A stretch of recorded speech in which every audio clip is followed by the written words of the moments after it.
Evangelho de Marcos, capítulo 1. As boas notícias acerca de Jesus Cristo, a mensagem, começam aqui, seguindo ao pé da letra o livro do profeta Isaías. Observem com atenção. Enviei meu mensageiro adiante de vocês. Ele preparará a estrada para vocês. Trovão no deserto. Preparem-se para a chegada de Deus. Tornem o caminho plano e reto. João o Batista apareceu no deserto pregando um batismo de mudança de vida que leva ao perdão dos pecados. As pessoas se atropelavam para ir a ele, desde a Judéia e Jerusalém, e enquanto confessavam seus pecados, eram batizadas por ele no Rio Jordão, como sinal de uma vida transformada. João vestia uma túnica de pelo de camelo, amarrada à cintura por um cinto de couro. Alimentava-se de gafanhotos e mel silvestre. Sua pregação era esta: o mais importante está por vir. O protagonista deste drama, perante o qual sou um simples figurante, mudará a vida de vocês. Eu os batizo aqui no rio, mudando a velha vida de vocês pela vida no reino. O batismo dele, com o Espírito Santo, irá mudá-los de dentro para fora. Nessa época, Jesus de Nazaré apareceu na Galiléia e foi batizado por João no Jordão. Assim que saiu da água, Jesus viu o céu aberto e o Espírito de Deus, à semelhança de uma pomba, descendo sobre ele. Com a visão do Espírito, ouviu-se uma voz: Você é o meu filho, escolhido e marcado pelo meu amor, a alegria da minha vida. Imediatamente o Espírito guiou Jesus ao deserto. Durante 40 dias e noites, ele foi testado por Satanás. Animais selvagens eram sua companhia, e os anjos tomavam conta dele. Depois que João foi preso, Jesus mudou-se para a Galiléia e ali pregava: O tempo é agora. O reino de Deus está aqui. Mudem de vida e creiam na mensagem. Caminhando pela praia do mar da Galiléia, Jesus avistou Simão e seu irmão André pescando com redes. Era nisso que trabalhavam. Jesus convidou-os: Venham comigo. Vou fazer de vocês um novo tipo de pescadores. Vou mostrar como pescar pessoas em vez de peixes. Sem fazer uma pergunta, eles simplesmente largaram as redes e foram com ele. Alguns metros adiante, perto da praia, ele viu os irmãos Tiago e João, filhos de Zebedeu, que estavam no barco consertando as redes. Jesus fez aos dois a mesma proposta.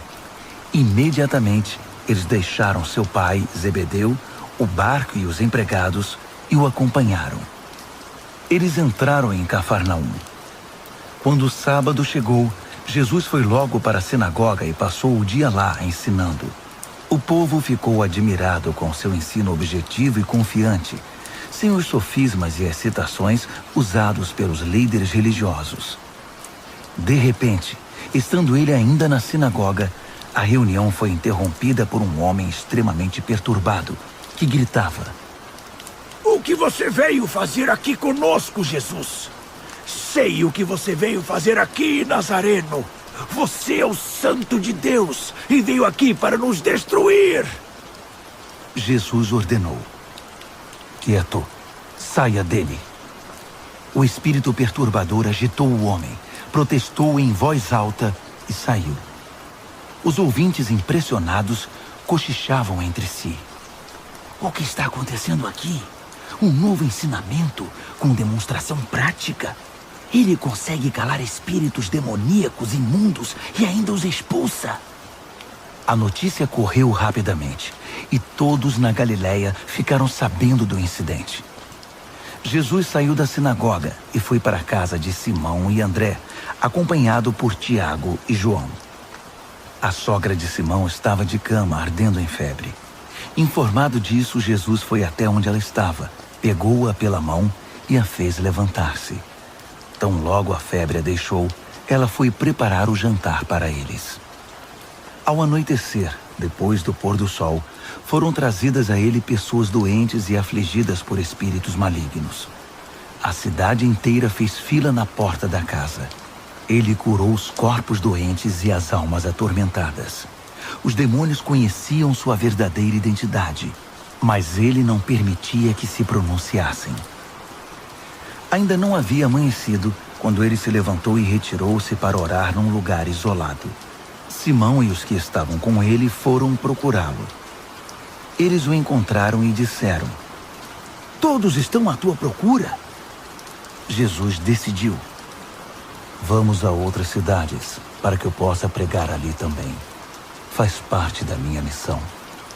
Assim, por toda a Galiléia, ele visitou sinagogas, que era um lugar de reunião, pregando e expulsando demônios. Um leproso aproximou-se dele, ajoelhou-se e implorou: Se o Senhor quiser, pode me purificar. Emocionado, Jesus estendeu a mão, tocou o leproso e disse: Quero, fique limpo. A lepra desapareceu na hora. A pele do homem ficou lisa e saudável. Jesus o despediu com ordens estritas: não diga nada a ninguém. Apenas se apresente ao sacerdote e leve a oferta de purificação, como Moisés prescreveu, para validar a cura diante da comunidade. Mas assim que se afastou de Jesus, o homem saiu contando a cura que recebera, espalhando a notícia por toda a cidade. Jesus então passou a entrar na cidade de modo mais discreto, pois já não podia fazer isso publicamente. No entanto, ele logo foi encontrado, e o povo corria para ele, vindo de todos os lugares. Marcos, capítulo 2. Passados alguns dias, Jesus voltou para Cafarnaum, e a notícia de que ele havia voltado logo se espalhou. Uma multidão se formou, bloqueando a entrada da casa, de modo que ninguém podia entrar ou sair. Ele estava ensinando a palavra, quando 4 homens apareceram, carregando um paralítico. Eles não conseguiram entrar por causa da multidão.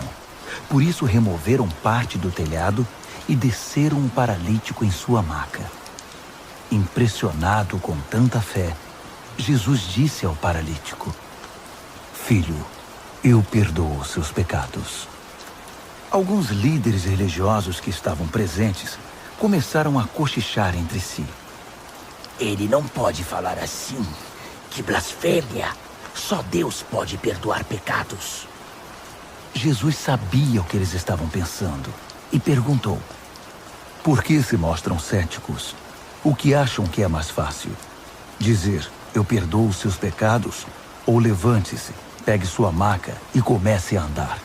Pois bem, para que fique claro que sou o Filho do Homem e estou autorizado a fazer uma coisa e outra, voltou-se para o paralítico e ordenou: Levante-se, pegue sua maca e vá para casa. E o homem assim fez. Levantou-se, pegou sua maca e saiu andando diante de todos. Eles esfregaram os olhos, custando acreditar no que viam. Mas então louvaram a Deus. Nunca vimos nada igual! Jesus foi uma vez mais caminhar à beira-mar. E de novo, uma multidão foi atrás dele para ouvir seu ensino. Caminhando, ele viu Levi, filho de Alfeu, que era cobrador de impostos. Jesus convidou: Venha comigo. Ele se levantou e passou a segui-lo. Mais tarde, Jesus e os discípulos estavam jantando na casa de Levi e seus convidados eram pessoas de má reputação. Surpreendentemente, alguns deles se tornaram seguidores de Jesus. Os líderes religiosos e os fariseus, vendo Jesus na companhia daquela gente, foram tomar satisfação com os discípulos. Que exemplo ele está dando, andando com essa gente desonesta e essa ralé? Jesus escutou a crítica e reagiu. Quem precisa de médico? Quem é saudável ou quem é doente? Estou aqui para dar atenção aos de fora, não para mimar os da casa que se acham justos. Os discípulos de João e os discípulos dos fariseus tinham o costume de jejuar. Por isso, alguns foram perguntar a Jesus: por que os seguidores de João e os fariseus adotam a disciplina do jejum, mas os seus seguidores não? Jesus respondeu: numa festa de casamento, vocês não economizam no bolo nem no vinho, porque estão festejando. Depois, poderão até precisar economizar, mas não durante a festa. Enquanto o noivo e a noiva estão com vocês, é tudo alegria. Depois que os noivos forem embora, o jejum pode começar. Ninguém joga água fria na fogueira enquanto tem gente em volta. Essa é a vinda do reino. Ele continuou: ninguém corta um cachecol de seda para remendar uma roupa velha. Usa-se um remendo que combine. Ninguém guarda vinho em garrafas rachadas. Num sábado, Jesus atravessava uma plantação de cereal. Enquanto caminhavam, os discípulos descascaram algumas espigas. Os fariseus reclamaram com Jesus: seus discípulos estão quebrando as regras do sábado. Jesus reagiu: é mesmo? Vocês nunca leram o que Davi e seus companheiros fizeram quando estavam com fome? Ele entrou no santuário e comeu o pão fresco do altar na frente do sacerdote principal Abiatar. O pão santo, que ninguém podia comer senão os sacerdotes, e o repartiu com os companheiros. Jesus acrescentou: o sábado foi feito para o nosso benefício. Não somos escravos do sábado. O Filho do Homem não é escravo do sábado. É o Senhor dele. Marcos, capítulo 3. Depois disso, ele voltou à sinagoga e estava ali um homem que tinha uma das mãos aleijada. Os fariseus estavam de olho para ver se ele iria curá-lo, quebrando o sábado. Ele disse ao homem da mão aleijada: fique aqui, onde todos possam vê-lo. Então ele perguntou aos presentes: que atitude é coerente com o sábado? Fazer o bem ou o mal? Ajudar as pessoas ou deixá-las sem ajuda? Ninguém disse nada. Ele os encarou um a um, indignado com a religiosidade inflexível deles, e então ordenou ao homem: estenda a mão. Ele a estendeu. Ela ficou perfeita. Os fariseus se retiraram imediatamente, discutindo como unir forças com os partidários de Herodes para acabar com Jesus.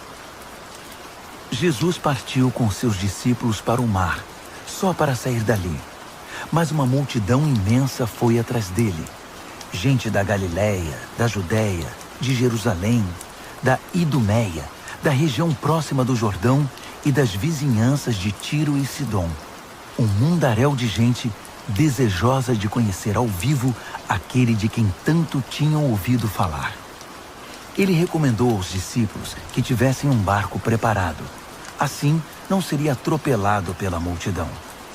Pelo fato de ele haver curado muitas pessoas, todos os que sofriam de algum mal se acotovelavam para chegar o mais perto possível dele e tocá-lo. E no caso dos espíritos malignos, quando o reconheciam, caíam e gritavam: você é o Filho de Deus! Mas Jesus não dava atenção a eles. Fazia-os calar, proibindo-os de dizer em público quem ele era. Ele subiu a uma montanha e convidou alguns para o acompanhar. Foram juntos, e ali ele escolheu 12 e os designou apóstolos. Jesus os reuniu para enviá-los a proclamar a palavra. Também lhes daria autoridade para expulsar demônios. Os 12 são: Simão. Jesus mais tarde chamou Pedro, que significa rocha. Tiago, filho de Zebedeu. João, irmão de Tiago. Jesus passou a chamar os irmãos Zebedeu de Boanerges, que significa filhos do trovão.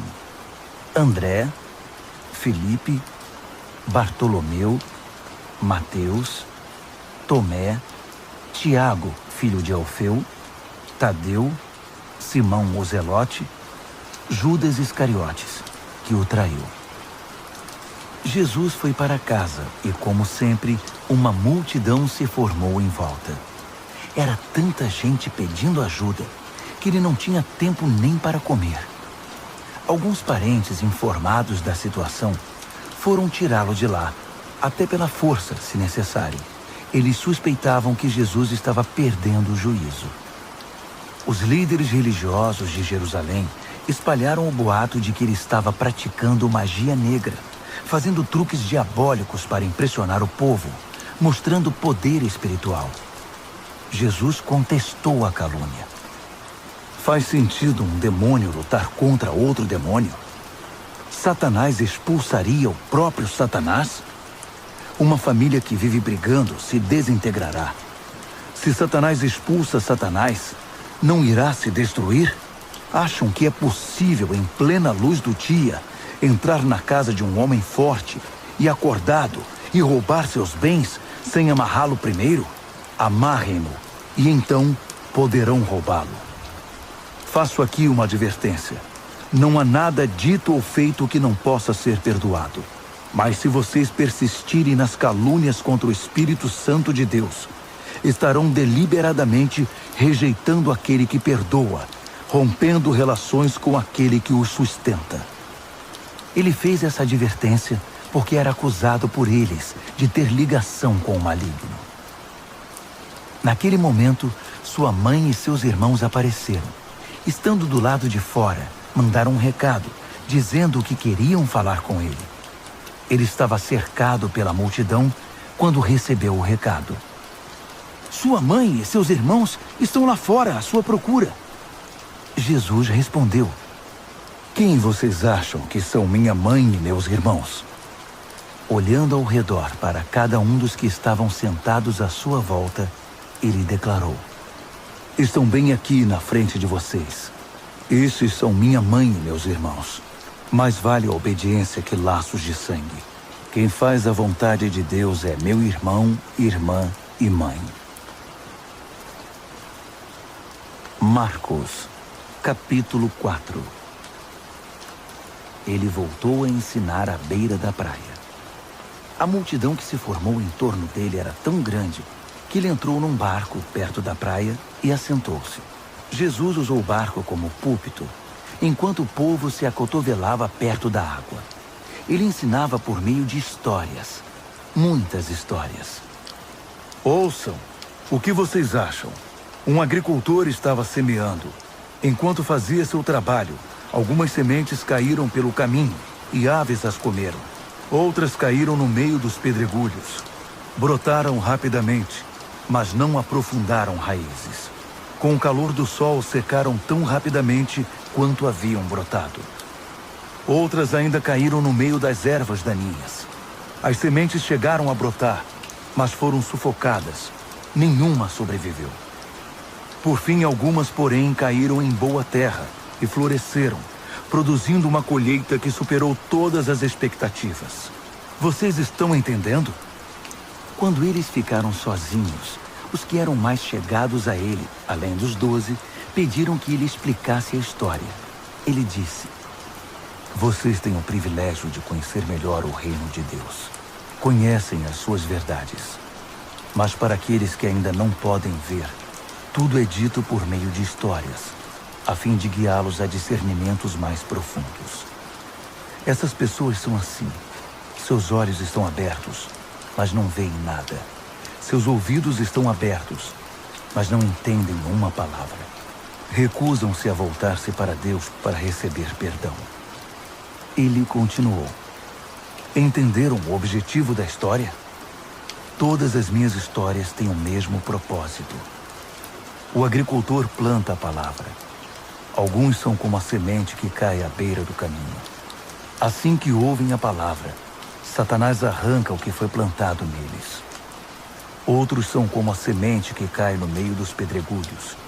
Ouvem a palavra e a recebem com grande entusiasmo. Mas assim como a palavra não cria raízes, a emoção passa ou surge alguma dificuldade, não sobra nada.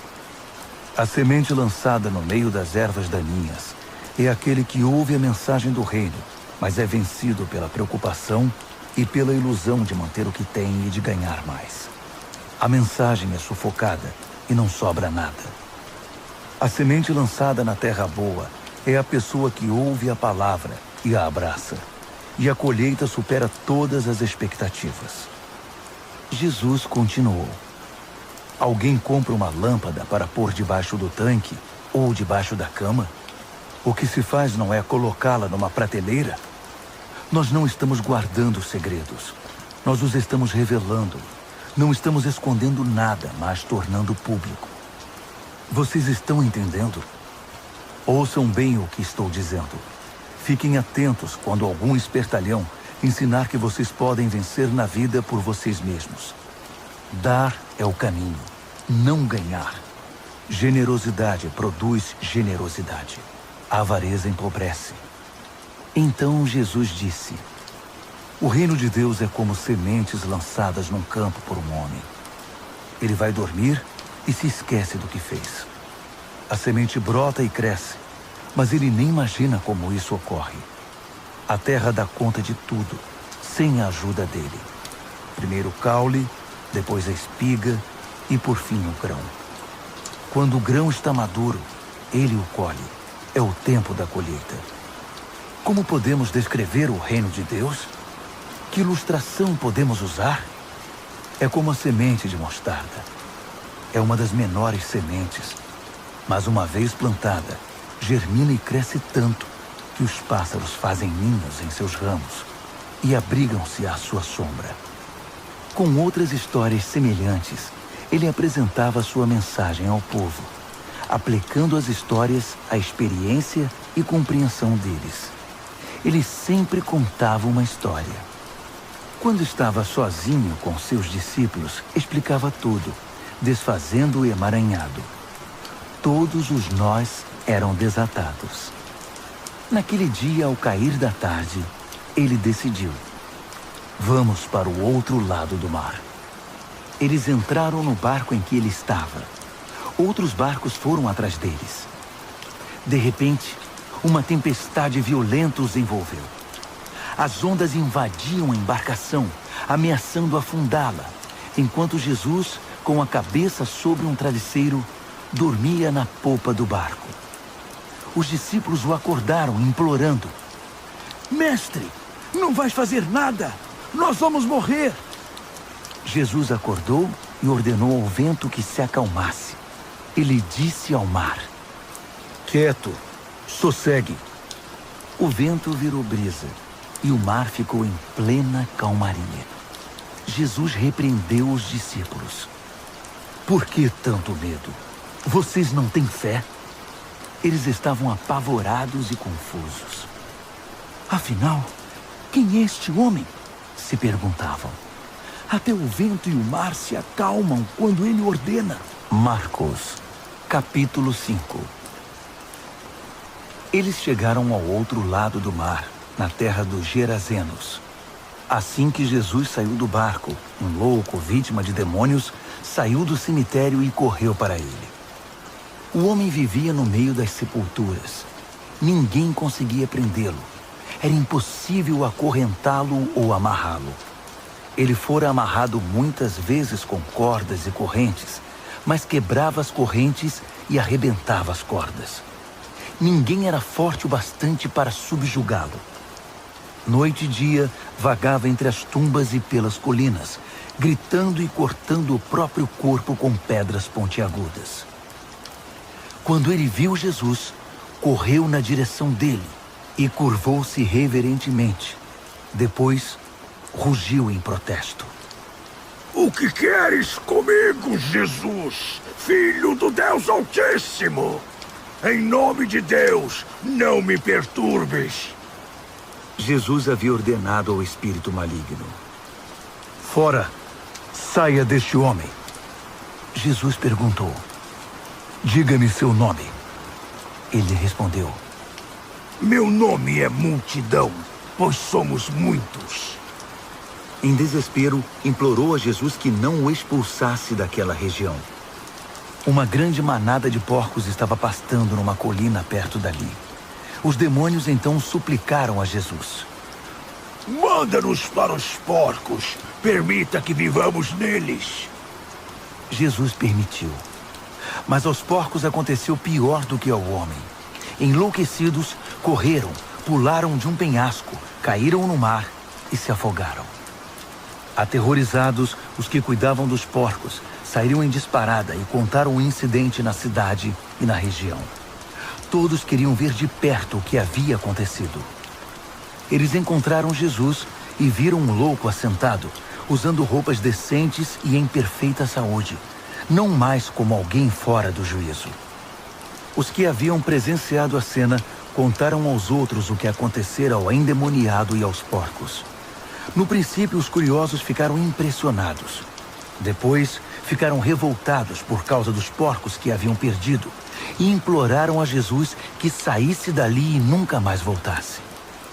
Jesus estava indo para o barco e o homem que fora liberto dos demônios pediu para acompanhá-lo, mas o mestre não o permitiu.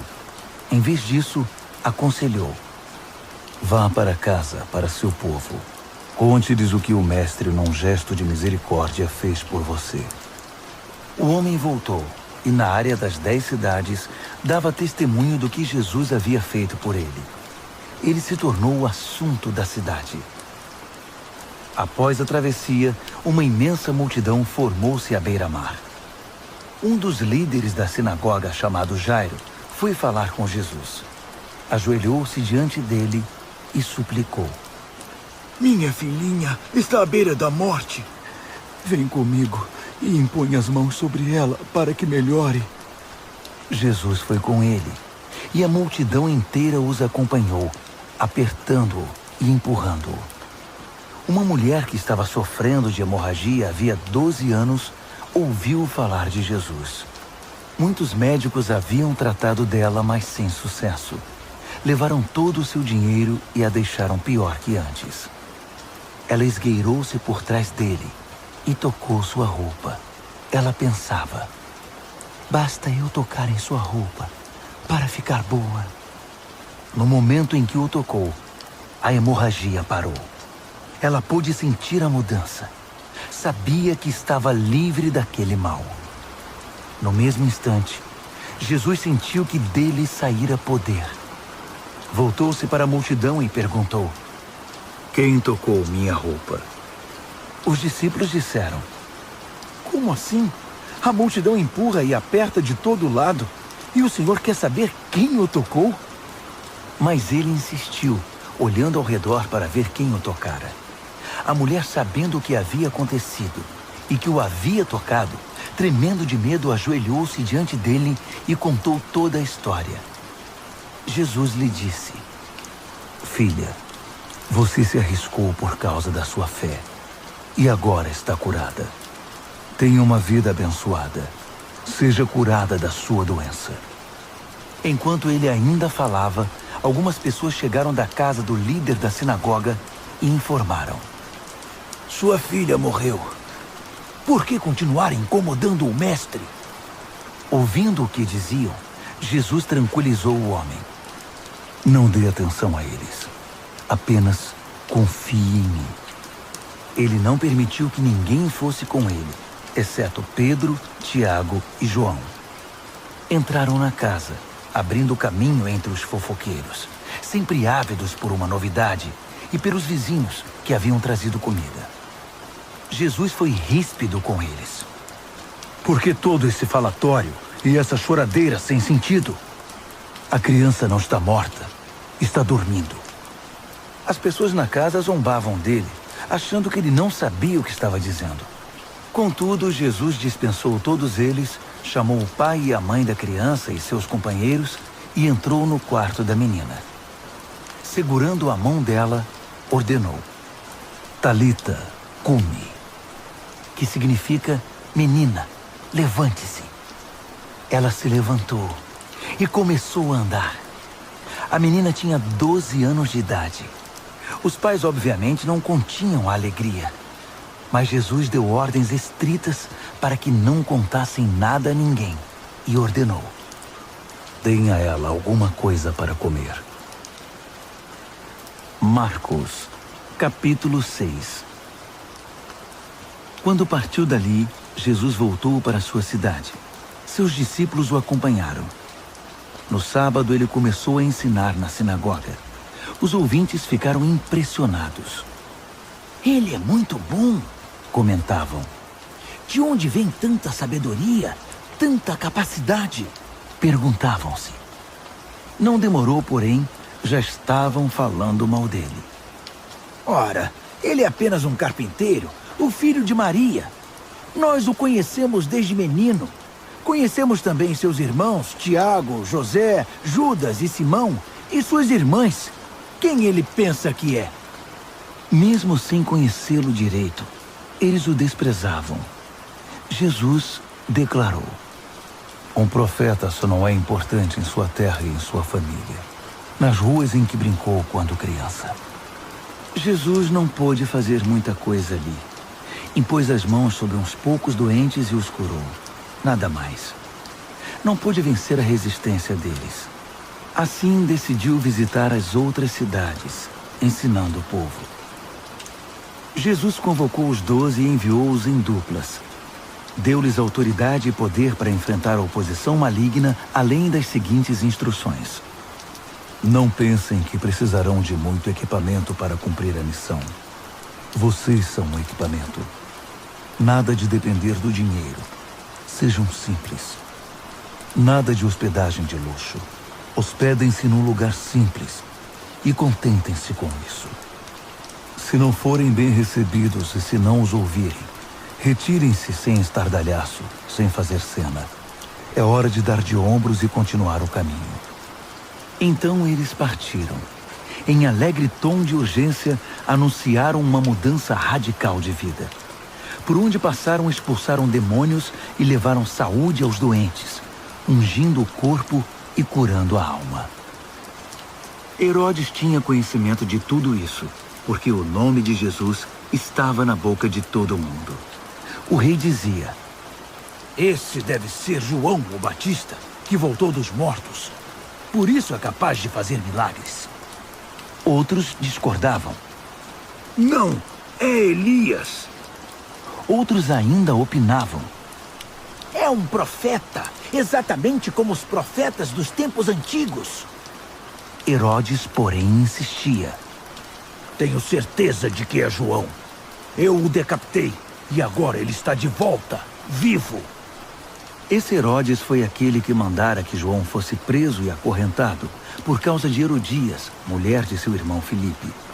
Pois João havia irritado Herodes por denunciar o adultério do rei.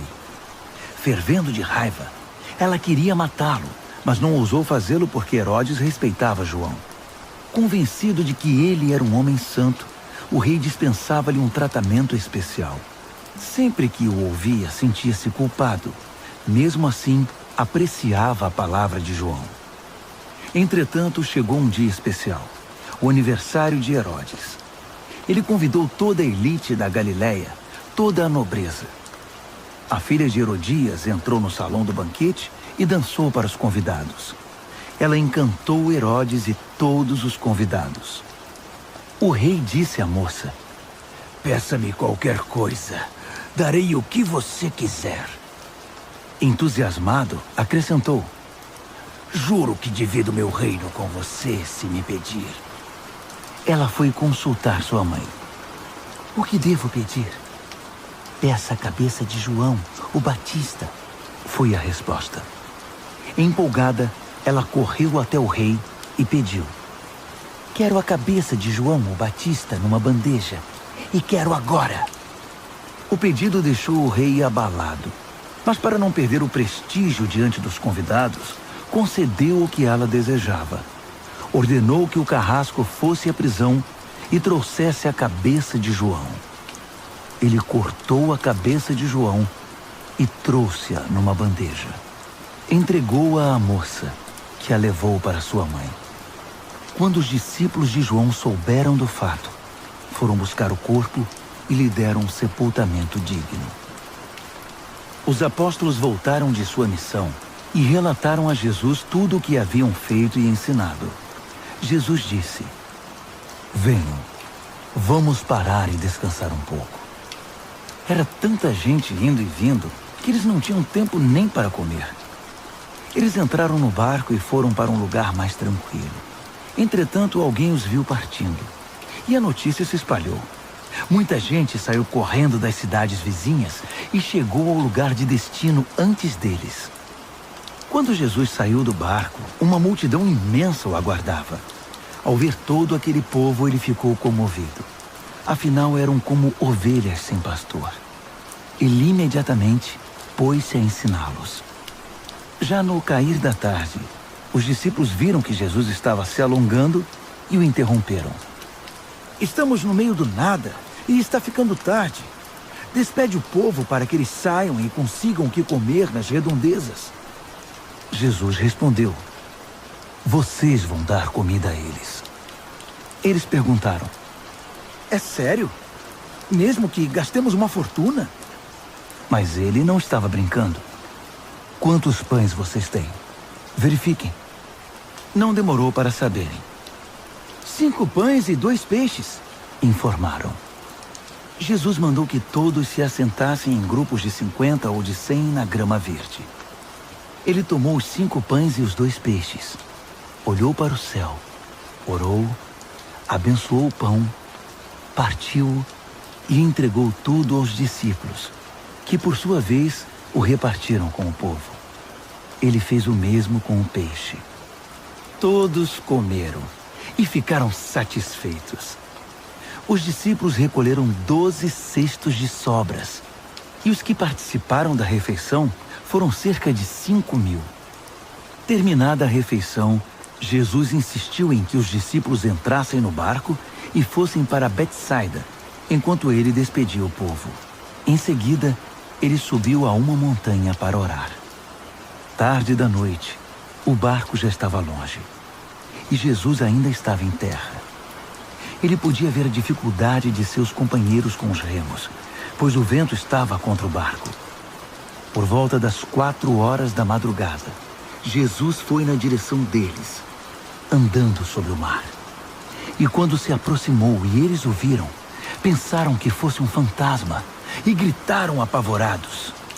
Jesus tratou de tranquilizá-los. Calma, sou eu. Não tenham medo. Assim que ele entrou no barco, o vento cessou. Eles ficaram perplexos, coçando a cabeça e tentando entender tudo o que havia acontecido.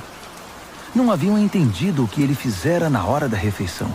Estavam com o coração endurecido.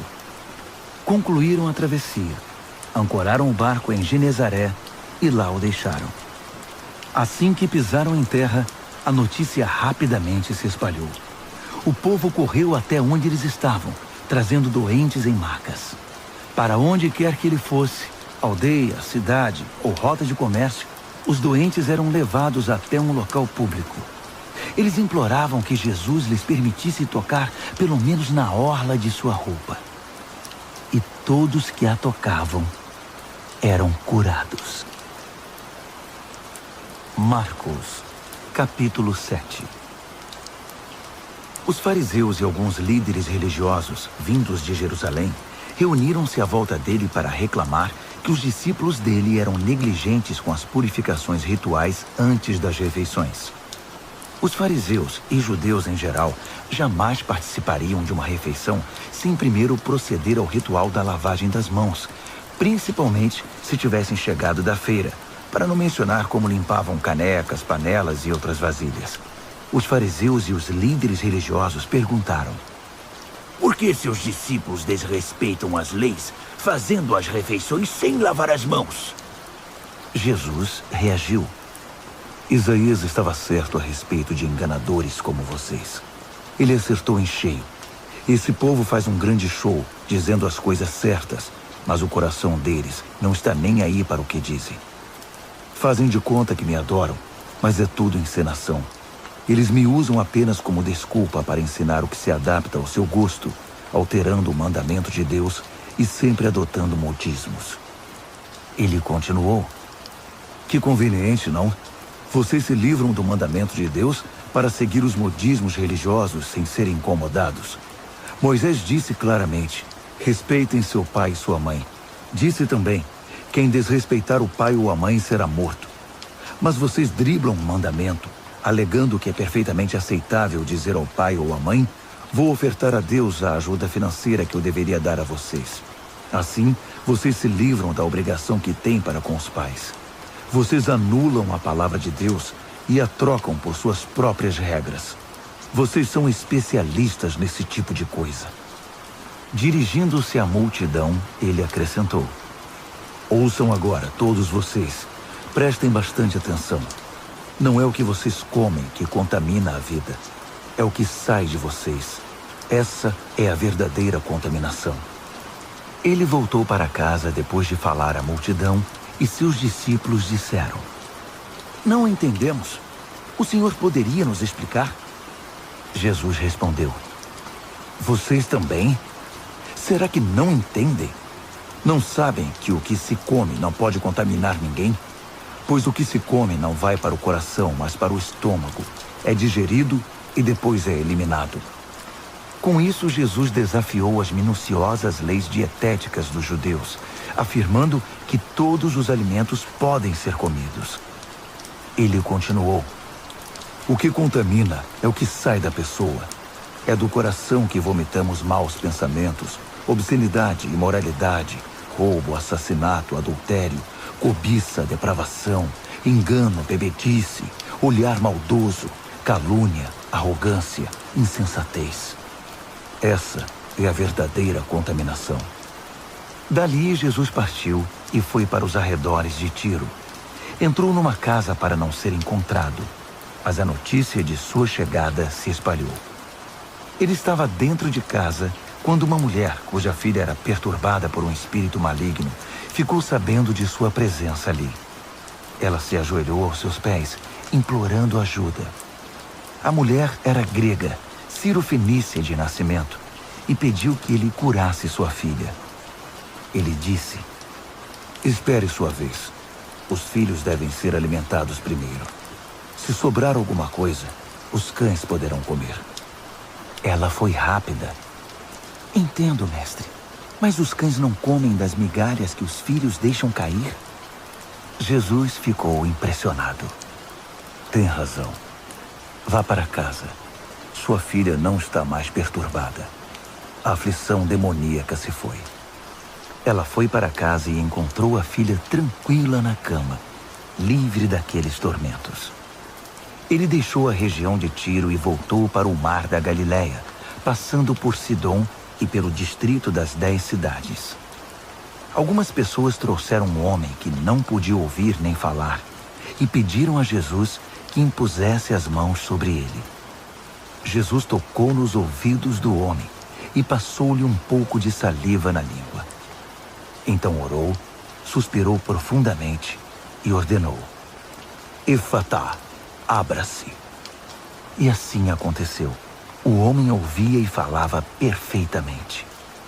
Jesus ordenou que mantivessem o fato em segredo, mas eles, entusiasmados, não paravam de falar no assunto. Diziam: ele faz tudo muito bem. Faz até o surdo ouvir e o mudo falar. Marcos, capítulo 8. Foi na mesma ocasião que Jesus outra vez se viu diante de uma multidão faminta. Ele chamou seus discípulos e disse: Estou com o coração partido por causa desta gente. Há 3 dias estão comigo e não tenho o que comer. Não posso mandá-los embora com fome. Vão acabar desmaiando no caminho. Alguns vieram de muito longe. Os discípulos perguntaram: Mas onde vamos encontrar comida suficiente para todos neste lugar deserto? Jesus perguntou: Quantos pães vocês têm? 7 pães, informaram. Jesus então mandou que o povo se assentasse. Depois de ter dado graças, tomou os 7 pães, partiu-os e entregou-os aos discípulos para que os repartissem com o povo. Havia também alguns peixes. Ele abençoou os peixes e ordenou aos discípulos que os repartissem de igual modo. Todos comeram à vontade, e foram necessários 7 grandes cestos para recolher as sobras. E os que participaram da refeição foram cerca de 4.000. Depois de despedir a multidão, Jesus entrou no barco com os discípulos e foram para Dalmanuta. Quando chegaram, os fariseus vieram pressioná-lo para que ele desse uma prova de quem era. Desafiado, Jesus perguntou: por que esta geração pede um sinal milagroso como garantia? A verdade é que vocês não terão sinal nenhum. Dali ele voltou para o barco e dirigiu-se para o outro lado do mar. Os discípulos, porém, esqueceram-se de levar pão, exceto por um pedaço. Aproveitando a oportunidade, Jesus aconselhou-os: fiquem de olho no fermento dos fariseus e dos partidários de Herodes. Pensando que ele os repreendia por haverem esquecido o pão, começaram a culpar um ao outro.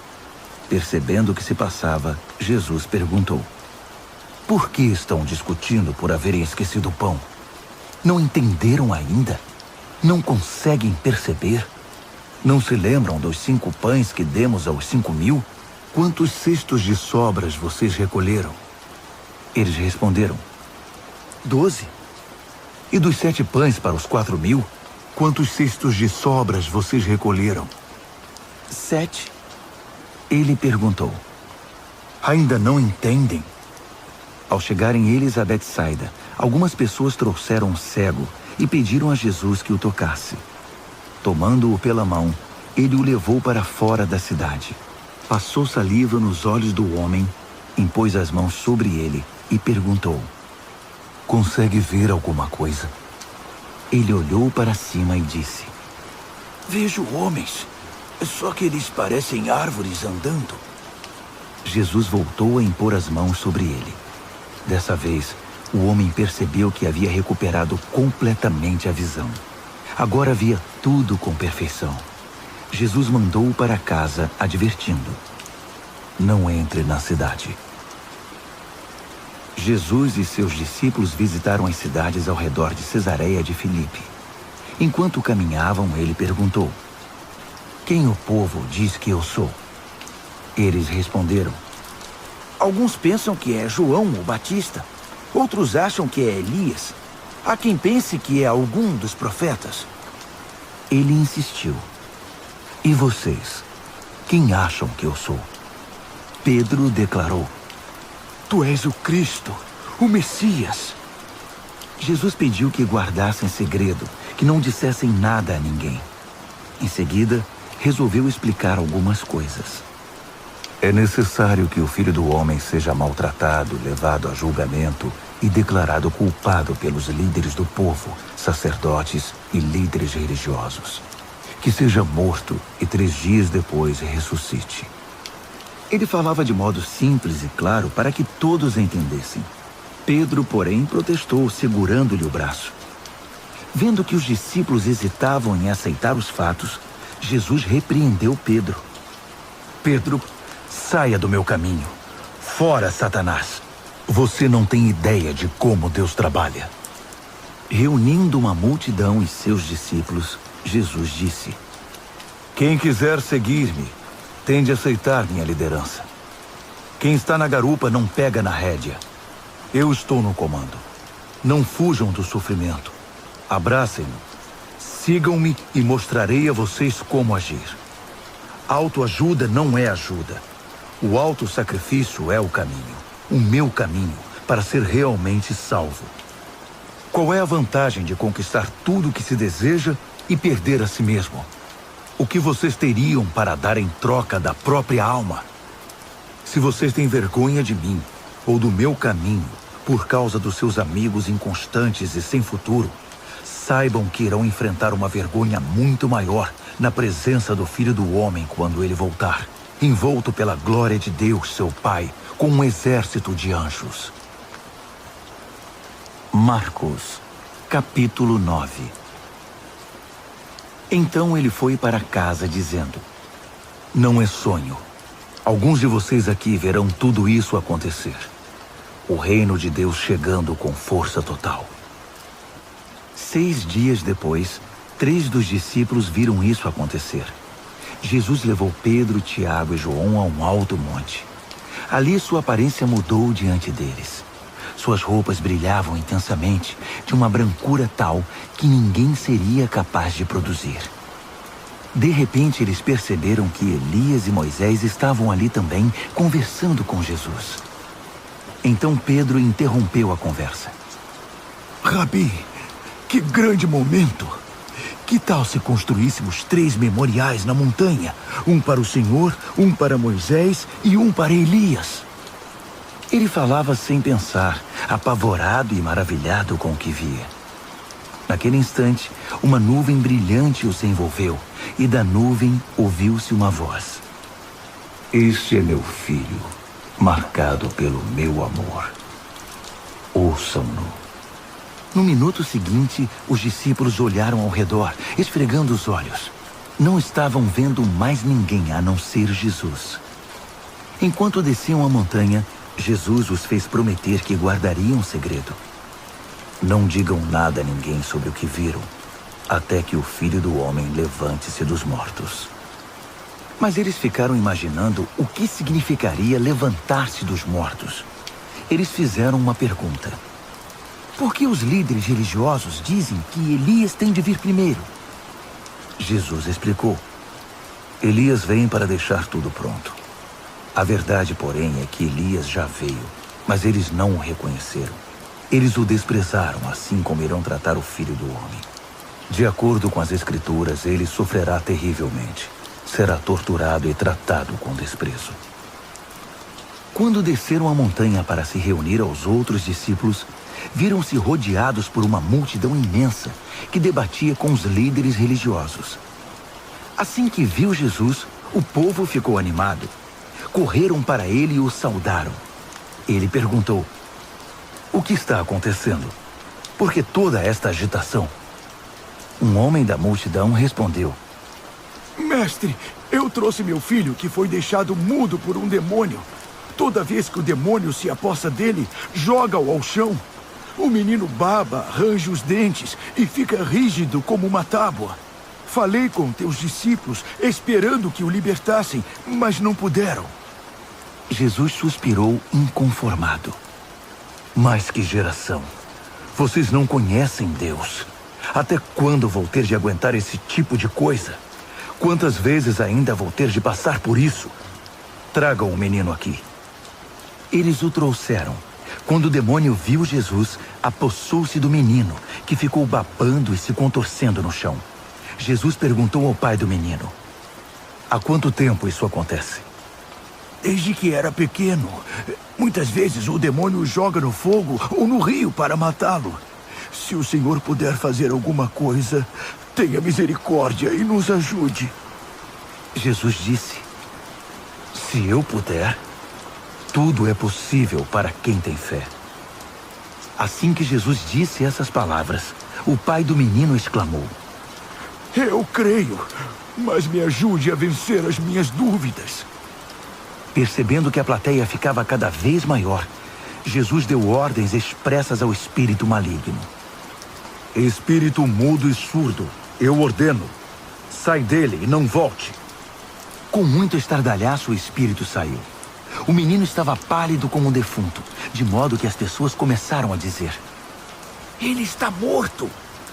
Mas tomando-o pela mão, Jesus o levantou. O menino ficou em pé. Depois que chegaram a casa, os discípulos perguntaram a Jesus: por que não podemos expulsar o demônio? Ele respondeu: não há outro meio de se livrar desse tipo de demônio, a não ser com oração. Saindo dali, viajaram pela Galileia. Jesus não queria que ninguém soubesse de seu paradeiro, pois queria ensinar seus discípulos. Ele anunciou: o Filho do Homem está para ser traído por gente que não quer nada com Deus. Eles o matarão, mas 3 dias depois ele aparecerá, vivo. Eles não sabiam do que ele estava falando, mas tinham medo de perguntar. Eles foram para Cafarnaum. Já em casa, ele perguntou: o que vocês discutiam pelo caminho? O silêncio foi constrangedor, porque eles estavam discutindo sobre quem deles era o maior. Ele se assentou, chamou os 12 e disse: saibam que quem quiser ser o primeiro ficará por último e será servo de todos. Ele pôs uma criança no meio da sala e, pegando-a nos braços, disse: Quem recebe uma dessas crianças como eu estou fazendo, recebe-me também. Mais que isso, recebe o próprio Deus que me enviou. Então, João disse a Jesus: Mestre, vimos um homem usando o teu nome para expulsar demônios e o impedimos, porque ele não é do nosso grupo. Jesus reprovou-os. Não o impeçam. Ninguém pode usar meu nome para fazer algo bom e poderoso e no momento seguinte afastar-se de mim. Se ele não é inimigo, é aliado. Qualquer um que lhes der um copo d'água em meu nome está do nosso lado, e Deus levará isso em conta. Mas quem prejudicar esses que são como crianças, intimidando-os ou tirando proveito da simplicidade deles, logo irá desejar nunca ter feito isso. Seria melhor jogar-se no meio do mar com uma pedra amarrada ao pescoço. Se sua mão ou seu pé os atrapalha na caminhada com Deus, é melhor cortá-los e jogá-los fora. É preferível viver mutilado ou aleijado do que ter 2 mãos e 2 pés que o levem para a fornalha de fogo eterno. Se seu olho desvia sua atenção de Deus, arranque-o e jogue-o fora. É preferível viver com apenas um olho do que ter uma visão perfeita no fogo do inferno. Todos, cedo ou tarde, irão passar por um fogo purificador. Mas vocês serão preservados das chamas eternas. Por isso, preservem-se. Vivam sempre em paz. Marcos, capítulo 10. Dali ele foi para a região da Judéia, do outro lado do Jordão. Como sempre, uma multidão o acompanhava, e ele punha-se a ensiná-los. Um dia, os fariseus vieram provocá-lo. É permitido a um homem divorciar-se de sua esposa? Jesus perguntou: o que Moisés determinou? Eles responderam: Moisés deu permissão que o marido a mandasse embora, dando-lhe uma certidão de divórcio. Jesus disse: Moisés deu esse mandamento apenas como concessão ao coração duro de vocês. Na criação, no plano original, Deus fez e uniu o homem e a mulher. Por isso, um homem deixa seu pai e sua mãe, e por meio do casamento, se torna uma só carne com sua mulher. Não são mais 2 indivíduos, formam agora uma nova unidade. Deus criou uma união tão perfeita que ninguém pode ter a ousadia de profaná-la, separando-os. Depois que estavam em casa, os discípulos voltaram a tocar no assunto. Jesus foi muito direto. O homem que se divorcia de sua esposa para se casar com outra comete adultério contra ela. A mulher que se divorcia do marido para se casar com outro comete adultério também. Alguns estavam trazendo crianças a Jesus, na esperança de que ele as abençoasse. Mas os discípulos deram uma bronca nessa gente. Jesus não escondeu a irritação. Não tentem afastar essas crianças. Não as impeçam de vir a mim. O reino de Deus é feito de pessoas que são como crianças. Prestem atenção. Se vocês não aceitarem o reino de Deus com a simplicidade de uma criança, nunca entrarão nele. Então, tomando as crianças nos braços, impunha as mãos sobre elas e as abençoava. Jesus caminhava pela rua e um homem veio correndo, ajoelhou-se e perguntou: Bom mestre, o que devo fazer para alcançar a vida eterna? Jesus perguntou: Por que você me chama bom? Ninguém é bom a não ser Deus. Você conhece os mandamentos. Não mate, não cometa adultério, não roube, não minta, não engane, honre seu pai e sua mãe. Ele disse: Mestre, faço tudo isso desde muito novo. Jesus olhou nos olhos e, cheio de amor por ele, disse: Falta algo. Venda tudo o que você tem e dê aos pobres. Toda a sua riqueza então estará no céu. Depois venha me seguir. Foi um choque. Aquela era a última coisa que ele esperava ouvir. Assim, abatido, ele se foi. Sendo muito apegado aos seus bens, não queria abrir mão de tudo. Enquanto observava, Jesus disse aos seus discípulos: Vocês fazem ideia de como é difícil para os ricos entrar no reino de Deus? Os discípulos foram pegos de surpresa, mas Jesus continuou: Vocês não imaginam como é difícil. É mais fácil um camelo passar pelo fundo de uma agulha. Os discípulos ficaram chocados. Se é assim, quem tem chance? Perguntaram. Jesus olhou bem firme para eles e disse: ninguém tem chance se pensam que conseguirão pelo esforço próprio. A única maneira é deixar Deus agir. Só Ele tem o poder de fazer. Pedro então lhe disse: nós deixamos tudo para te seguir. Jesus disse: guardem isto. Ninguém que sacrifique casa, irmãos, irmãs, mãe, pai, filhos, propriedades, seja o que for, por minha causa e por causa da mensagem, sairá perdendo. Eles terão tudo de volta, multiplicado muitas vezes em casas, irmãos, irmãs, mães, filhos e propriedades, mas também em problemas. Terão ainda o prêmio da vida eterna. Aí está de novo a grande inversão. Muitos primeiros serão últimos, e muitos últimos primeiros. De volta à estrada, eles foram para Jerusalém. Jesus ia adiante, e eles o seguiam, confusos e um pouco amedrontados. Ele chamou os 12 e disse: ouçam-me com atenção. Estamos a caminho de Jerusalém. Quando chegarmos lá, o Filho do Homem será entregue aos mestres da lei e aos líderes religiosos. Eles irão condená-lo à morte. Eles o entregarão aos romanos, que irão zombar dele, cuspir nele, torturá-lo e matá-lo. Mas depois de 3 dias, ele se levantará vivo. Tiago e João, filhos de Zebedeu, foram falar com Jesus. Mestre, queremos que o Senhor faça algo por nós. Verei se posso fazer. Eles pediram: permite que tenhamos os lugares de maior honra na tua glória, um à tua direita e outro à esquerda. Jesus disse: vocês não fazem ideia do que estão pedindo. Vocês são capazes de beber do cálice que estou para beber e de receber o batismo que estou para receber? Sem dúvida, disseram eles. Por que não? Jesus disse: pensem nisto. Vocês vão mesmo beber o cálice que eu bebo e ser batizados com o meu batismo. Mas quanto aos lugares de honra, não é comigo. Isso já está decidido. Os outros 10 ouviram a conversa e ficaram indignados com Tiago e João.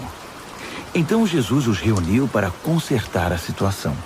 Ele disse: vocês já devem ter notado como o poder sobe a cabeça dos governantes deste mundo, que logo se tornam tiranos. Vocês não devem agir assim. Quem quiser ser o maior deve se tornar servo. Quem quiser ser o primeiro deve se tornar escravo. É o que o Filho do Homem faz.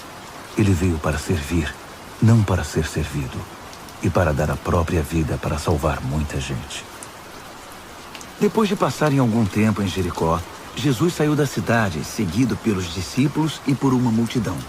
E um mendigo cego chamado Bartimeu, filho de Timeu, estava sentado à beira do caminho.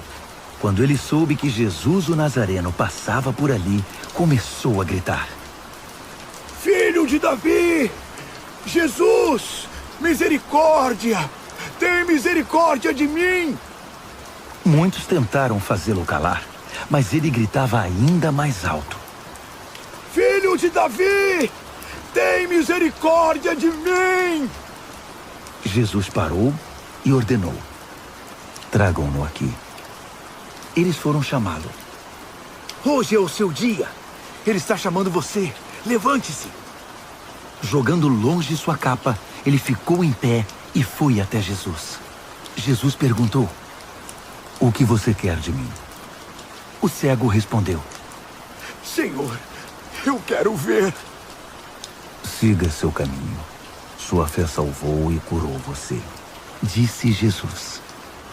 No mesmo instante, ele recuperou a visão e seguia Jesus estrada fora.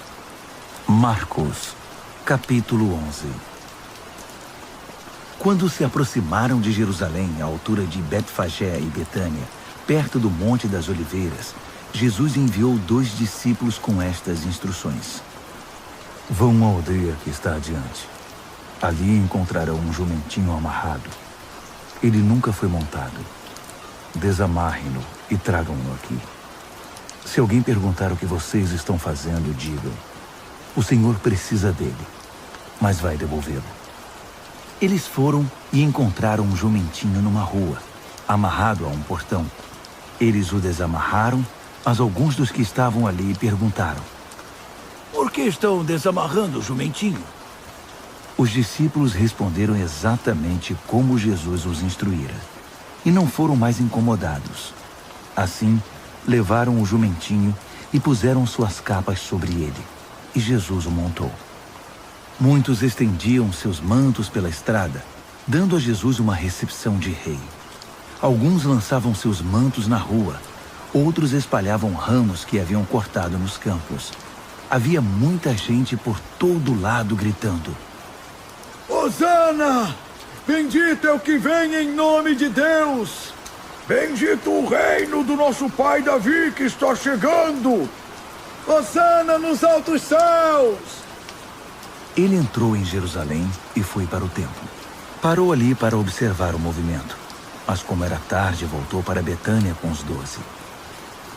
No dia seguinte, depois que saíram de Betânia, ele sentiu fome. No caminho avistou uma frondosa figueira. Aproximou-se dela para encontrar figos, mas não achou nada além de folhas. Não era a época de figos. Ele disse à árvore: Nunca mais alguém comerá dos seus frutos. E os discípulos ouviram. Chegando a Jerusalém, entraram no templo, e Jesus começou a expulsar todos os que faziam comércio ali. Ele derrubou as mesas dos agiotas e as bancas dos vendedores de pombas. Também não permitiu que ninguém mais passasse carregando cestos pelo recinto sagrado. Ele explicou suas ações com o seguinte texto: Minha casa foi designada casa de oração para as nações, mas vocês a transformaram em ponto de encontro de ladrões. Ao tomar conhecimento desses fatos, os principais sacerdotes e os líderes religiosos decidiram que era a hora de se livrar dele. Estavam em pânico, porque o povo se mostrava encantado com os seus ensinamentos. À noite, Jesus e seus discípulos deixaram a cidade. Pela manhã, andando pela estrada, eles viram a figueira. Estava seca até a raiz. Lembrando-se do que acontecera no dia anterior, Pedro disse: Mestre, olha, a figueira que amaldiçoaste ficou seca. Jesus foi direto. Assumam de fato o seu compromisso com Deus, e nada será difícil para vocês. Aquela montanha, por exemplo, basta ordenar sem dúvida ou hesitação: pule no mar, e ela obedecerá. Absolutamente tudo, do pedido menor ao maior, que vocês incluírem na oração, será atendido, se vocês de fato confiarem em Deus. E quando orarem, lembrem-se de que não se trata apenas de pedir. Se vocês têm algo contra alguém, perdoem. Só então o Pai Celestial de vocês perdoará os seus pecados. De volta a Jerusalém, eles caminhavam pelo templo. Então os principais sacerdotes, os líderes religiosos e os líderes do povo exigiram: Mostre-nos suas credenciais. Quem deu a você autoridade para falar e agir desse modo? Jesus respondeu: Primeiro respondam a uma pergunta. Se a responderem, também responderei a sua. No caso do batismo de João, quem o autorizou? Deus ou os homens? Digam-me. Eles ficaram numa situação difícil e sabiam disso. Confusos, cochichavam entre si. Se dissermos Deus, ele vai perguntar por que não acreditamos nele. Se dissermos os homens, estamos em apuros, porque o povo tinha João na conta de profeta. Decidiram então dar a vitória a Jesus dessa vez. Não sabemos, responderam. Jesus concluiu: Então também não vou responder a pergunta de vocês. Marcos, capítulo 12. Em seguida, Jesus começou a lhes contar algumas histórias. Um homem plantou uma vinha, cercou-a, fez um tanque de espremer uvas, construiu uma torre de vigilância, arrendou-a aos lavradores e saiu em viagem. Quando chegou a época da colheita, ele enviou um empregado para receber sua parte nos lucros. No entanto, os lavradores o agarraram, espancaram e mandaram embora de mãos vazias. Ele mandou outro empregado que também foi agredido e humilhado. Depois enviou outro, que foi assassinado. O mesmo aconteceu com muitos outros. Uns foram agredidos, outros assassinados. Restava apenas um que podia ser enviado, seu filho amado. Já quase sem esperanças, decidiu enviar o próprio filho, pensando: meu filho eles vão respeitar. Mas os lavradores perceberam a oportunidade. Esfregaram as mãos cheios de cobiça e disseram: esse é o herdeiro. Vamos matá-lo e ficar com a vinha. Então o agarraram e mataram, e depois jogaram o corpo fora da vinha. O que vocês acham que o proprietário da vinha irá fazer? Isso mesmo. Vai se livrar dessa gente. Depois arrendará a vinha a outros. E vocês podem confirmar nas escrituras. A pedra que os pedreiros rejeitaram é agora a principal. Isso é obra de Deus. Nós esfregamos os olhos, custando a crer nisso. Percebendo que o recado era para eles, os líderes religiosos quiseram prendê-lo na hora. Mas como estavam receosos da opinião pública, acharam melhor recuar. Por isso saíram dali tão rápido quanto puderam. Os mesmos líderes enviaram alguns fariseus e partidários de Herodes, certos de que iriam incriminá-lo. Eles disseram: mestre, conhecemos a sua integridade. Sabemos que o senhor não se importa com a opinião popular, não explora seus discípulos e ensina o caminho de Deus com muito zelo. Diga-nos com toda a honestidade, é correto pagar impostos a César? Jesus percebeu de imediato a malandragem e disse: qual a razão desse joguinho? Por que tentam me pegar com essas armadilhas? Vocês têm uma moeda? Deixe-me vê-la. Eles lhe entregaram uma moeda. Quem é este que aparece na moeda? Que nome está gravado nela? César, disseram. Jesus concluiu: deem a César o que lhe pertence, e deem a Deus o que lhe é devido. Eles ficaram de boca aberta, sem saber o que responder. Alguns saduceus, o grupo que nega a ressurreição, perguntaram a Jesus: mestre, Moisés escreveu que se um homem morre sem filhos, o irmão dele é obrigado a se casar com a viúva e ter filhos com ela. Pois bem, havia 7 irmãos. O primeiro casou-se e morreu sem filhos. O segundo casou-se com a viúva. Ele morreu, mas também não teve filhos. O mesmo aconteceu com o terceiro. De fato, os 7 se casaram com ela, mas nada de filhos. Por fim, a mulher morreu. A pergunta é esta: na ressurreição, de quem ela será esposa? Afinal, ela foi casada com cada um deles. Jesus respondeu: vocês estão raciocinando errado e vou dizer por quê. Primeiro, não conhecem as Escrituras. Segundo, não sabem como Deus atua. Depois da ressurreição, o casamento já não mais existirá. Assim como os anjos, toda a nossa atenção estará em Deus. Com respeito à ressurreição dos mortos, vocês nunca leram as Escrituras? Vejam que Deus, de dentro da sarça, disse a Moisés: eu sou, não eu era, o Deus de Abraão, o Deus de Isaque e o Deus de Jacó. O Deus vivo é o Deus dos vivos, não dos mortos. Portanto, vocês não sabem de nada. Um dos líderes religiosos, depois de acompanhar os debates e perceber como Jesus era incisivo em suas respostas, fez uma pergunta: qual é o mais importante de todos os mandamentos?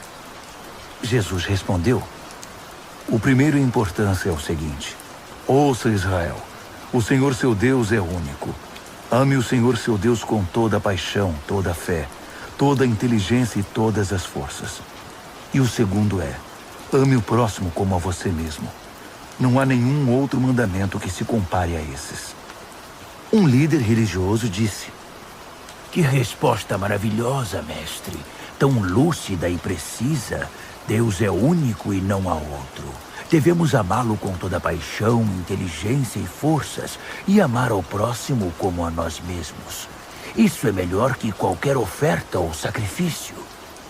Quando Jesus percebeu como aquele homem era sábio, comentou: Você está quase lá, quase no reino de Deus. A partir daquele momento, ninguém mais ousou fazer perguntas a Jesus.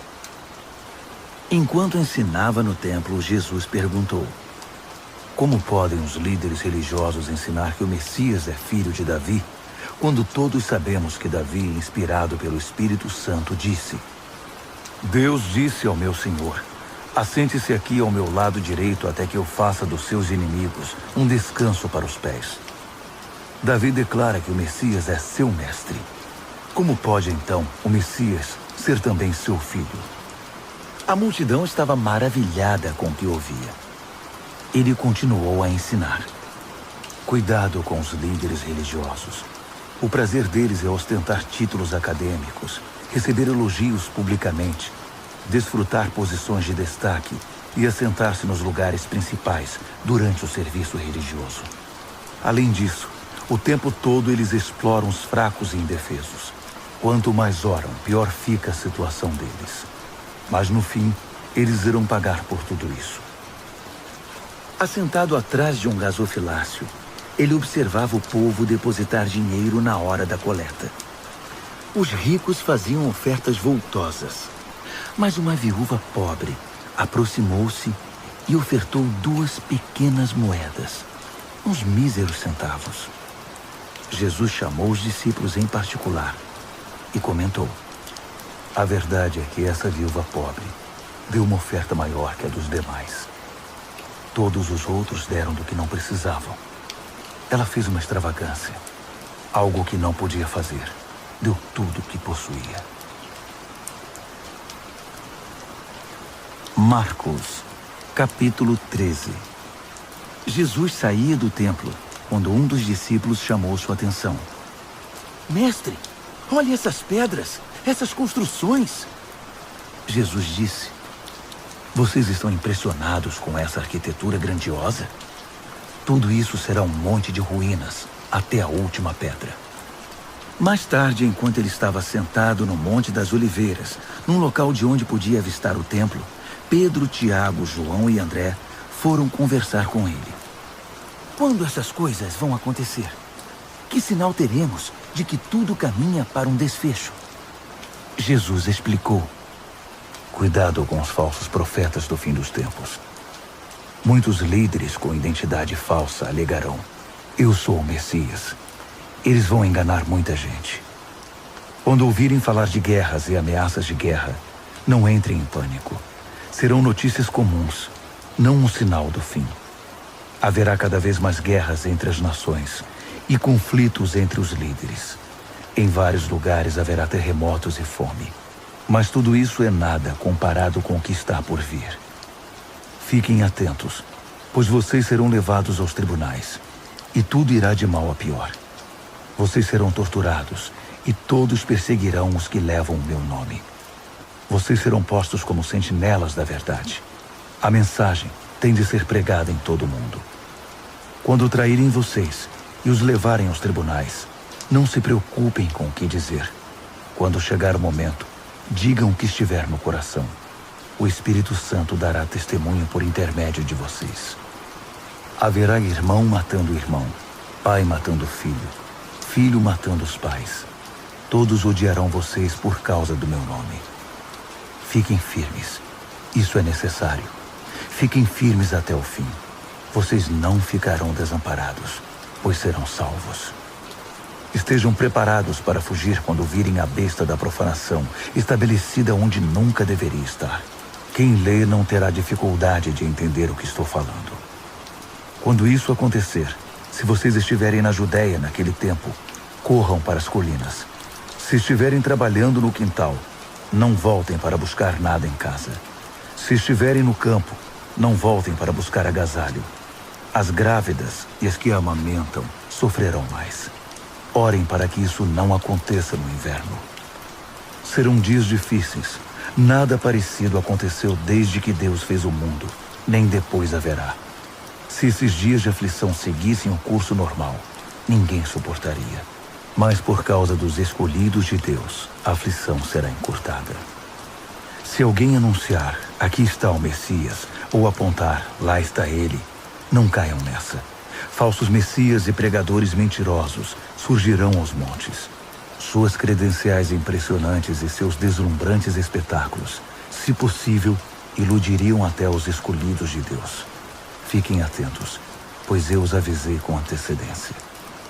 Após aqueles tempos difíceis, o sol perderá o seu brilho. A lua ficará nublada. As estrelas cairão do céu e os poderes cósmicos sofrerão abalo. Então todos irão ver o Filho do Homem chegar em grande estilo. Seu esplendor encherá o céu. Ninguém deixará de ver. Ele enviará seus anjos, que ajuntarão os escolhidos de Deus dos 4 cantos da terra, desde os lugares mais distantes. Aprendam a lição da figueira. Quando percebem que ela começou a florescer e verdejar, vocês sabem que o verão está chegando. O mesmo acontecerá com vocês. Quando virem os sinais, saberão que não demorará muito. Levem isso a sério. Não estou me dirigindo apenas às gerações futuras, mas a vocês também. Esta era continua até que todas essas coisas aconteçam. O céu e a terra vão desaparecer, mas as minhas palavras jamais. Querem saber o dia e a hora? A verdade é que ninguém sabe, nem os anjos do céu, nem mesmo o Filho, só o Pai. Portanto, fiquem atentos, pois vocês não sabem o momento exato.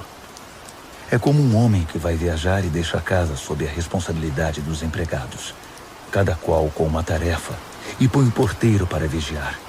Portanto, permaneçam em seu posto, vigiando. Vocês não sabem a que horas o dono da casa vai voltar. De noite, à meia-noite, ao cantar do galo ou pela manhã. Vocês não vão querer que ele apareça sem aviso e os encontre dormindo no posto. Por isso reforço a advertência. Permaneçam em seus postos. Vigiem. Marcos, capítulo 14. Dali a 2 dias começaria a festa da Páscoa, com 8 dias de duração, e a festa dos pães sem fermento. Os principais sacerdotes e líderes religiosos estavam procurando um modo de prender Jesus e matá-lo. Eles concordaram em que não deveriam fazer isso durante a semana da Páscoa. Não queremos iniciar uma guerra, disseram. Jesus estava em Betânia como convidado de Simão, o leproso. Enquanto jantava, uma mulher apareceu com um frasco de perfume muito caro. Abrindo o frasco, ela derramou o perfume sobre a cabeça de Jesus. Alguns convidados ficaram indignados. Que desperdício! Esse perfume poderia ser vendido pelo valor do salário de 1 ano e o dinheiro distribuído entre os pobres. Eles fuzilavam a mulher com os olhos. Jesus, porém, disse: Deixem-na em paz. Por que vocês a incomodam? Ela acaba de fazer algo tão maravilhoso para mim. Os pobres estarão sempre aí, todos os dias, mas eu não. Sempre que quiserem, poderão fazer algo por eles, mas não para mim. Ela fez o que pôde, quando pôde. Ungiu meu corpo para o sepultamento. Tenho certeza de uma coisa. Em qualquer lugar do mundo em que a mensagem for pregada, o que ela fez aqui será lembrado e admirado. Então Judas Iscariotes, um dos 12, procurou o sacerdote principal, determinado a trair Jesus. Eles mal podiam acreditar no que ouviam e lhe prometeram uma boa recompensa. Ele ficou apenas esperando o momento certo de entregá-lo. No primeiro dia da festa dos pães sem fermento, dia de preparar o sacrifício da Páscoa, os discípulos perguntaram a Jesus: Onde queres que preparemos a ceia da Páscoa? Ele orientou 2 dos discípulos. Vão para a cidade. Um homem com um jarro de água encontrará vocês. Sigam-no. Perguntem ao proprietário da casa em que ele entrar. O mestre quer saber em qual aposento ele poderá comer a ceia da Páscoa com seus discípulos. O homem mostrará a vocês uma sala no 2º andar, espaçosa, limpa e arrumada. Façam ali os preparativos. Os discípulos foram para a cidade e tudo aconteceu como ele lhes dissera. Eles prepararam ali a refeição pascal. Depois do pôr do sol, ele chegou com os 12. Quando estavam à mesa, Jesus disse: tenho algo difícil, mas importante a dizer. Um de vocês me trairá. Alguém que, neste momento, come comigo. Chocados, começaram a dizer um após o outro: eu não! Ele respondeu: é um dos 12. Alguém que come sempre comigo. O Filho do Homem sofrerá a dor da traição, já prevista nas Escrituras. Até aí, nenhuma surpresa. Mas ai do traidor do Filho do Homem. Melhor que ele nunca tivesse nascido. Durante a refeição, depois de tomar o pão e abençoá-lo, Jesus o partiu, deu-o aos discípulos e disse: tomem, isto é meu corpo. Tomando o cálice e dando graças a Deus, entregou-o a eles também, e todos beberam. Ele disse: isto é meu sangue, a nova aliança de Deus, derramado em favor de muitos. Não beberei vinho outra vez até o dia em que o beber no reino de Deus. Então eles cantaram um hino e foram para o Monte das Oliveiras. Jesus alertou-os: por causa do que vai acontecer comigo, vocês irão se dispersar. Isso é para cumprir um texto das Escrituras que diz: vou ferir o pastor, e as ovelhas ficarão desorientadas. Mas depois que eu ressuscitar, irei adiante de vocês para a Galileia. Mas Pedro, todo afoito, declarou: ainda que todo mundo fuja, eu não fugirei. Jesus respondeu: não tenha tanta certeza. Ainda esta noite, antes que o galo cante 2 vezes, você vai me negar 3 vezes. Pedro protestou, falando sem pensar: ainda que eu tenha de morrer contigo, jamais te negarei. Todos os outros disseram o mesmo. Então eles foram para um jardim chamado Getsêmani. Jesus disse aos discípulos: fiquem aqui, enquanto vou orar mais adiante. Levando consigo Pedro, Tiago e João, ele mergulhou em grande agonia e declarou: a tristeza que sinto é uma tristeza de morte. Fiquem aqui e vigiem comigo. Indo um pouco mais adiante, prostrou-se no chão e orou: Paizinho, Pai, tu podes me livrar. Afasta este cálice de mim. Mas, por favor, não seja o que eu quero, mas sim o que tu queres. Quando voltou aos discípulos, encontrou os 3 dormindo e disse a Pedro: Simão, você veio para dormir? Não pode aguentar nem 1 hora? Fiquem atentos. Orem sempre para que não caiam em tentação antes mesmo de perceber o perigo. Uma parte de você está disposta a fazer qualquer coisa por Deus, mas a outra parte simplesmente não reage. Depois disso, voltou ao seu lugar e fez a mesma oração. Retornando mais uma vez, ele os encontrou dormindo. Eles simplesmente não conseguiam manter os olhos abertos e não tinham nem como se desculpar. Ele voltou pela 3ª vez e disse: Vocês vão dormir a noite toda? Minha hora chegou.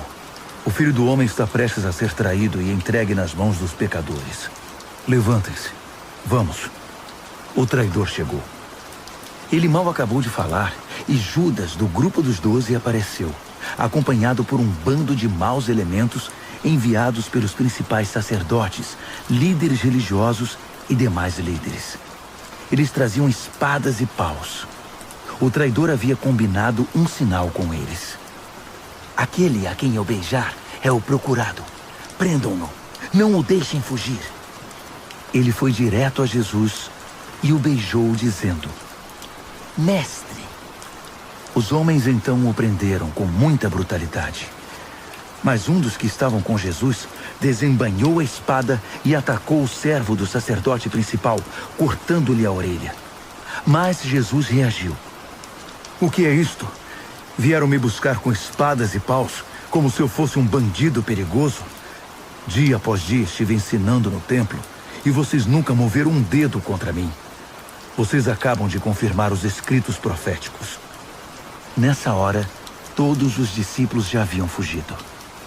Um jovem seguia o grupo de longe. Tudo que ele trazia sobre o corpo era um lençol. Alguns daqueles homens tentaram agarrá-lo, mas ele escapou. Fugiu nu, deixando o lençol para trás. O grupo que prendeu Jesus levou-o ao sacerdote principal, que estava reunido com os principais sacerdotes, líderes do povo e líderes religiosos. Pedro os seguira a uma distância segura. Quando chegaram ao pátio do sacerdote principal, ele se misturou com os servos e foi se aquecer perto da fogueira. Os principais sacerdotes, conspirando com o concílio judaico, tentavam achar acusações contra Jesus para condená-lo à morte. Não encontraram nada. Muitos davam falso testemunho, mas um depoimento contradizia o outro. Alguns homens apareceram com esta história. Nós o ouvimos dizer: vou derrubar o templo, construído com tanto esforço, e em 3 dias construirei outro, sem ao menos erguer a mão. Mesmo assim, não havia plena concordância entre os relatos. Nesse momento, o sacerdote principal levantou-se e perguntou a Jesus: O que você tem a dizer dessa acusação? Jesus não deu resposta. O sacerdote principal insistiu, mudando a pergunta. Você é o Messias? O Filho do Deus bendito? Jesus foi direto. Sim, eu sou, e você mesmo verá. O Filho do Homem assentado à direita do Todo-Poderoso, vindo nas nuvens do céu. Nessa hora, o sacerdote principal perdeu a compostura. Rasgando a própria roupa, gritou: Ouviram isso? Acham que precisamos de mais testemunhas? Vocês testemunharam a blasfêmia! Vão deixar que isso fique assim? Por unanimidade, eles o condenaram, e foi sentença de morte. Alguns começaram a cuspir nele.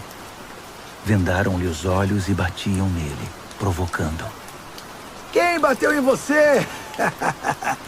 Profetize! Os guardas levaram-no dali, sem interromper o espancamento. Enquanto isso, Pedro estava no pátio. E aconteceu que uma das empregadas do sacerdote principal, vendo Pedro se aquecer ali, olhou para ele e disse: Você estava com Jesus, o Nazareno? Mas ele negou. Não sei do que você está falando. Quando ele passou pelo pórtico, um galo cantou. A moça apontava para ele e dizia aos que estavam por ali: Ele é um deles, tenho certeza. E Pedro negou mais uma vez. Pouco depois, as pessoas ali começaram a insistir. Você tem de ser um deles. Está na cara que você é galileu. Então Pedro ficou muito nervoso e jurou: Nunca vi esse homem de quem vocês estão falando. Na mesma hora, o galo cantou pela segunda vez.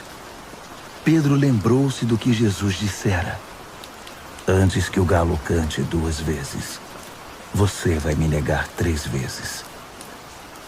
Sem se conter, desabou a chorar.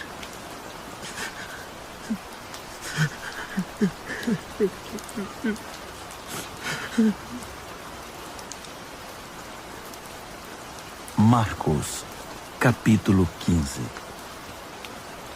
À primeira luz do dia, os principais sacerdotes, os mestres da lei e os líderes religiosos convocaram uma sessão com todo o concílio judaico. Eles amarraram Jesus com cuidado e foram levá-lo a Pilatos. Pilatos perguntou: Você é o rei dos judeus? Jesus respondeu: Se você diz.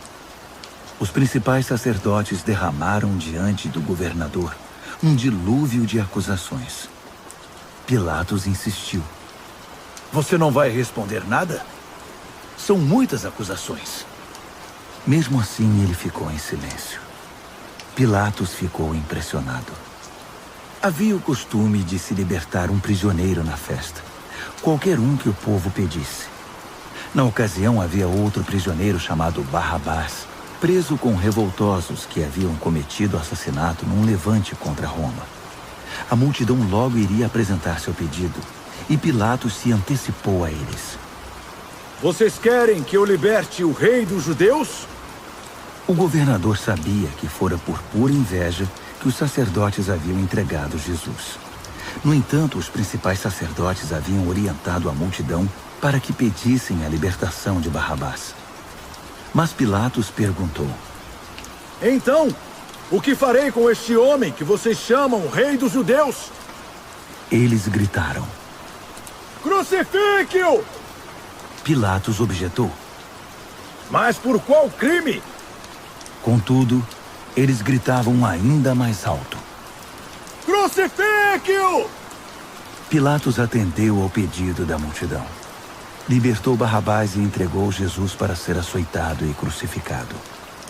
Os soldados levaram Jesus ao palácio, chamado Pretório, e reuniram uma tropa inteira. Vestiram-no com um manto de púrpura e puseram uma coroa de espinhos na cabeça dele. Então, começou a zombaria.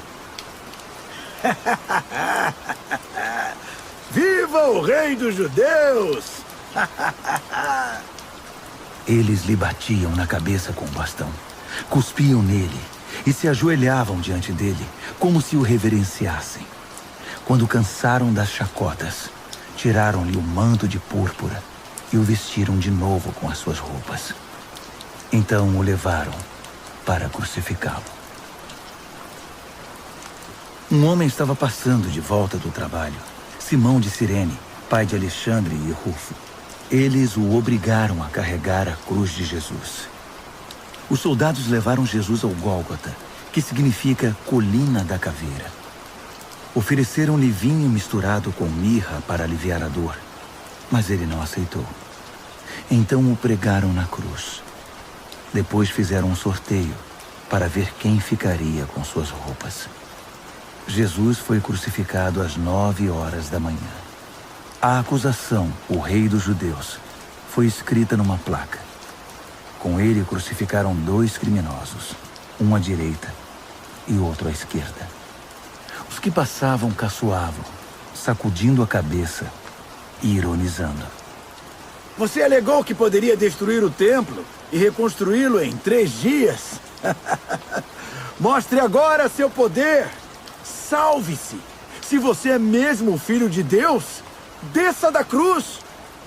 Os principais sacerdotes e os líderes religiosos também estavam ali, misturados ao povo, divertindo-se e zombando de Jesus. Ele salvou os outros, mas não pode se salvar. Ele é mesmo o Messias, o rei de Israel? Então, desça da cruz e todos nós acreditaremos em você. Até os que estavam crucificados com ele participavam da zombaria. Então, do meio-dia às 3 da tarde, toda a terra ficou na escuridão. Cerca das 3 horas da tarde, Jesus gritou bem alto: Eloi! Eloi! Lama sabachthani! Que quer dizer: meu Deus, por que me abandonaste? Alguns dos que viram aquilo o ouviram e disseram: Ele está chamando Elias. Um deles correu, pegou uma esponja mergulhada em vinagre e ergueu-a numa haste e deu-o de beber a Jesus e disse: Vamos ver se Elias vem para tirá-lo daí. E depois de um grito de dor, Jesus deu seu último suspiro. Naquele instante, a cortina do templo rasgou-se ao meio, de alto a baixo. Quando o capitão da guarda viu que Jesus já não respirava mais, exclamou: Ele era o Filho de Deus. Algumas mulheres observavam à distância. Entre elas Maria Madalena, Maria, mãe do jovem Tiago e de José, e Salomé. Quando Jesus estava na Galiléia, elas o seguiam e serviam e tinham vindo com ele para Jerusalém. Mais tarde, sendo o dia da preparação, isto é, a véspera do sábado, apareceu José de Arimateia, membro respeitado do concílio judaico. Ele aguardava com expectativa a vinda do reino de Deus. enchendo-se de coragem, procurou Pilatos e pediu o corpo de Jesus. Pilatos duvidou que ele tivesse morrido tão rapidamente e mandou o capitão verificar se Jesus estava de fato morto. Com a garantia do capitão, ele entregou o corpo a José. José havia comprado um lençol de linho. Depois, envolveu o corpo e o depositou no túmulo que havia escavado na rocha. Pôs uma grande pedra na entrada. Maria Madalena e Maria, mãe de José, observaram o sepultamento. Marcos, capítulo 16. Passado o sábado, Maria Madalena, Maria, mãe de Tiago e Salomé trouxeram especiarias para embalsamar Jesus. Na manhã de domingo, assim que o sol raiou, elas foram ao túmulo. Estavam preocupadas e diziam umas às outras: quem irá rolar a pedra do túmulo para nós? Ao chegar, elas descobriram que a pedra já havia sido rolada. Era uma pedra muito grande. Elas se aproximaram e viram um jovem vestido de branco, assentado à direita. Ficaram muito assustadas. Então, ele lhes disse: não tenham medo. Sei que vocês procuram Jesus o Nazareno, aquele que foi crucificado. Ele ressuscitou. Não está mais aqui. Vejam vocês mesmas que o lugar está vazio. Agora podem ir. Digam aos discípulos dele e a Pedro que ele vai adiante de vocês para a Galiléia. Vocês o verão lá, exatamente como ele disse. Elas saíram o mais rápido que puderam, nervosas e ainda um tanto atordoadas. Amedrontadas, não disseram nada a ninguém. Depois de ressuscitar, Jesus apareceu bem cedo, na manhã de domingo, para Maria Madalena, a quem havia libertado de 7 demônios. Ela procurou os antigos companheiros na fé, chorando, e deu a notícia a eles. Quando ouviram que ele estava vivo e que ela o tinha visto, não acreditaram nela. Mais tarde, ele apareceu de forma diferente a 2 deles que caminhavam pelo campo. Eles voltaram e contaram aos demais, mas estes também não acreditaram no relato. Depois disso, quando os 11 estavam jantando, ele apareceu e os repreendeu severamente pela incredulidade, pois se recusavam a acreditar nos que o tinham visto ressuscitado. Então, ele ordenou: saiam pelo mundo. Vão a toda parte e anunciem a mensagem com as boas notícias de Deus para todos. Quem crer e for batizado está salvo. Quem se recusar a crer está condenado. Estes são alguns dos sinais que acompanharão os que crerem. Eles vão expulsar demônios em meu nome, falar em novas línguas, pegar em serpentes e até beber veneno sem que nada lhes aconteça. Também vão impor as mãos sobre os enfermos e curá-los. Então o Senhor Jesus, depois de orientá-los, foi elevado ao céu e assentou-se ao lado de Deus no lugar da mais alta honra. Os discípulos saíram por toda parte pregando. O Senhor trabalhava com eles, confirmando a mensagem com provas inquestionáveis.